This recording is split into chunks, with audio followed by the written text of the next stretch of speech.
Are you finding yourself walking more and more hunched over as you age? In this video, I'll show you 5 exercises to improve your hunchback or prevent it from developing down the road.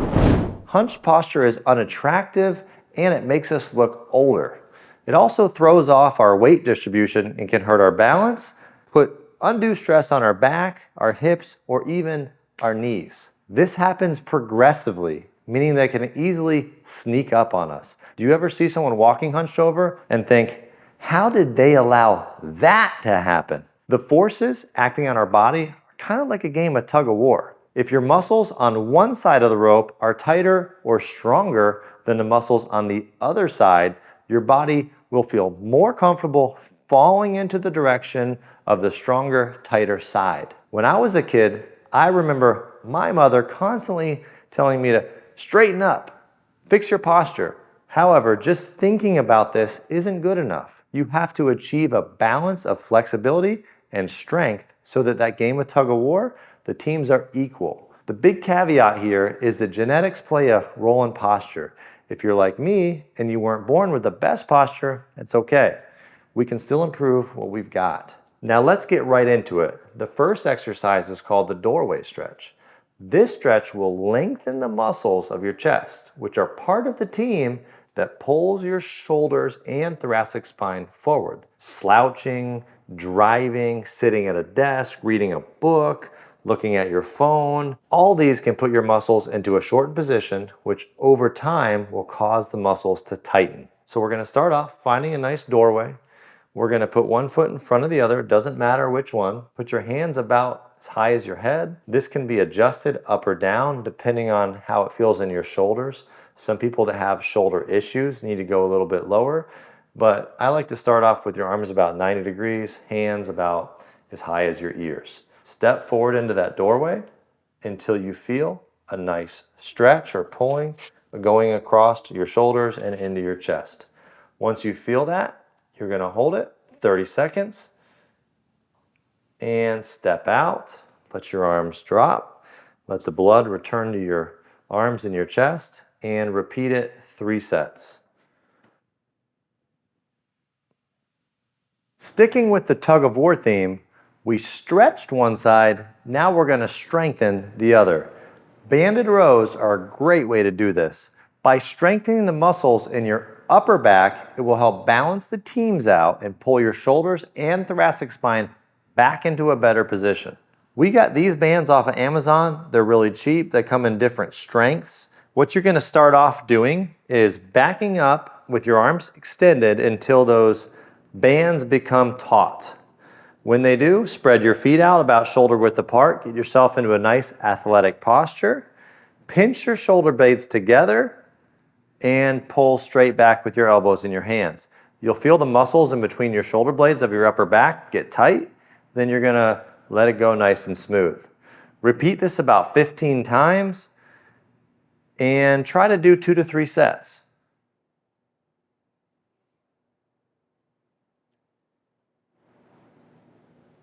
By the way, if you haven't already subscribed to our channel, please consider clicking the button below. You doing this will help us continue to put out this free content every week. Same thing, think tug of war.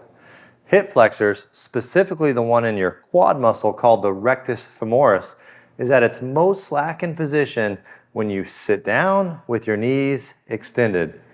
Now I bet none of you watching ever spend any time in this position. When your hip flexors become tight, it will pull your pelvis into a forward tilt, bringing the upper body with it. This can also cause increased tension in your back. I'm going to show you the quad stretch in standing by holding onto something like a countertop and placing a chair behind you. You can either use the arm of the chair, the seat of the chair, or even the back of the chair, depending how tall you are and how tight you are. Let's start off with just the arm of the chair for now. Lean forward. This is the key to avoid getting that hamstring cramp in the back when you do this stretch, which is pretty common. Lean all the way forward, swing the foot around and up till it rests on top of the armrest. Push yourself back and do 2 things. Tighten your stomach and squeeze your glutes. By doing that, you're engaging the abdominals and you're stopping the stretch in the thighs and not allowing it to go up into your back with that poor pelvic tilt. Belly tight, glutes tight, and you'll feel a nice strong stretch right there. When you do, hold it 30 seconds and lean forward again. Bring it down and switch legs. Tall, belly tight, glutes tight, standing up straight, feeling the stretch in the front of your thigh, and that's how you know you're doing it right. Hold it 30 seconds. Repeat this 3 times on both sides. Lying prone or on your stomach is something that many people just stop doing as they age. That's probably because it feels uncomfortable. However, running away from the discomfort is the reason why people end up with badly hunched over posture in the first place. It feels better to sit or flex and worse to stand up straight or lie prone. So they sit more and extend less, which causes the teams in the great postural game of tug of war to become off balance. These next 2 exercises are done laying on your stomach or prone. Please remember, stop these exercises if at any point tightness turns into aching or pain. You don't need to do all the recommended sets and reps on the first day or even the first month. As you go, you will stretch out a little bit and your tolerance to laying prone will improve. On a firm bed or even on a soft rug on the floor, you're going to lay on your stomach. You can put your hands like this to where your face isn't buried. And if your back hurts in this position, you can also stick a pillow underneath your hips, which will kind of hold you in that a little bit more flexed posture. As time goes on, you can take the pillow out and get more in that straight extended position. Tightening your stomach will make sure that this exercise doesn't carry over into your back.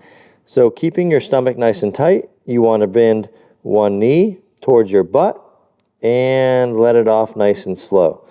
As you bend your knees, you want to make sure that you're not arching your back more. I'm going to do it wrong for you just so you can see. Bend the knees and letting my back arch. You don't want that to happen. Keep your stomach tight. That'll fight this. And you're going to see how far back you can bend the foot or the knee without letting your back arch. Repeat that 20 times on both sides and just do 1 set.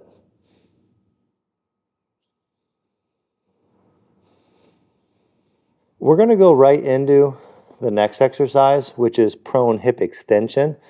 The difference here, very similar, except for it's 1 degree harder.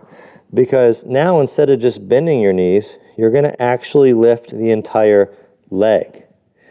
But just like the last exercise, you want to make sure not to arch to the back as you lift the legs.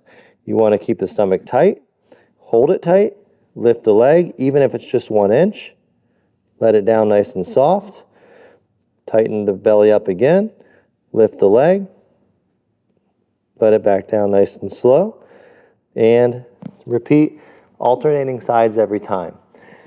It's not important how high you can lift your leg. It's more important how high you can lift your leg without arching your back. Don't forget that. That's the key to this exercise. Depending on how you feel, you can start off at 5, working your way up to 10.